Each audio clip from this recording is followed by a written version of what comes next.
महोदय, यह 7वीं योजना उत्पादन, काम और रोटी के नारे से शुरू हो रही है, लेकिन मैं समझता हूँ कि इन तीनों उद्देश्यों को प्राप्त करने के जो तरीके हैं वे आपने ऐसे अपनाए हैं जिनसे लक्ष्य प्राप्त नहीं हो सकते हैं।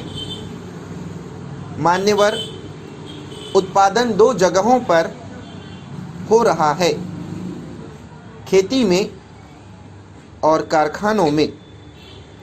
खेती की जो दुर्गति आपके शासन में हो रही है वह सबको मालूम है। खेती के लिए आपके पास कोई योजना नहीं है। कभी भी आपने इस देश की एक एक इंच जमीन को पानी देने का प्रबंध नहीं किया। जहाँ जैसा मन में आया वहाँ वैसा किया। मैं आपसे निवेदन करना चाहता हूँ कि आपके विभाग में जो लोग बैठे हुए हैं उनके दिमाग में यह बात बैठी हुई है कि अगर खेती के माल का दाम बढ़ा दिया जाए तो शहर का आदमी आपसे नाराज़ हो जाएगा और चुनाव में आपको वोट नहीं देगा। लेकिन मैं आपसे यह कहना चाहता हूँ कि जब तक खेती में जो लागत आती है उसके अनुसार किसानों को दाम नहीं मिलेगा तो वह उत्पादन कैसे बढ़ाएगा।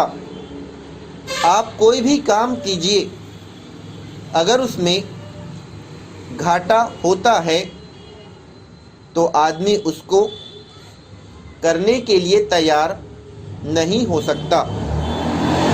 लेकिन किसान तो मजबूर है खेती करने के लिए। अगर वह खेती न करे तो खुद भी मर जाएगा, क्योंकि उसके पास जिंदा रहने के लिए कोई अन्य साधन नहीं है। इसका मतलब यह नहीं है कि वह हमेशा घाटा सहता रहेगा और उत्पादन भी करता रहेगा। माननीय सभापति जी, मैं आपके माध्यम से सरकार से कहना चाहता हूं कि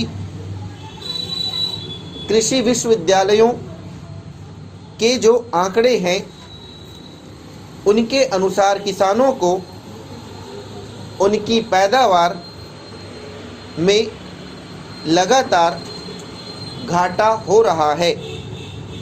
इसका असर हमारे देश के अनाज उत्पादन पर पड़ रहा है।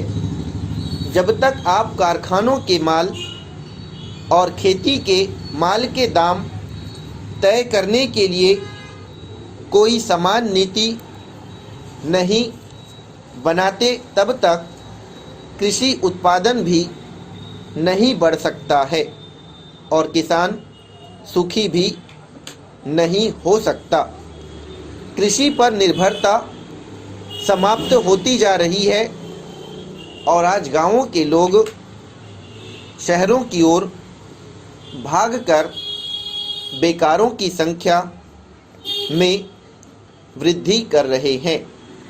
आप जितनी भी योजनाएं बनाते जा रहे हैं, देश में उतनी ही बेरोजगारी बढ़ती जा रही है। आप इस ओर अवश्य ध्यान दें।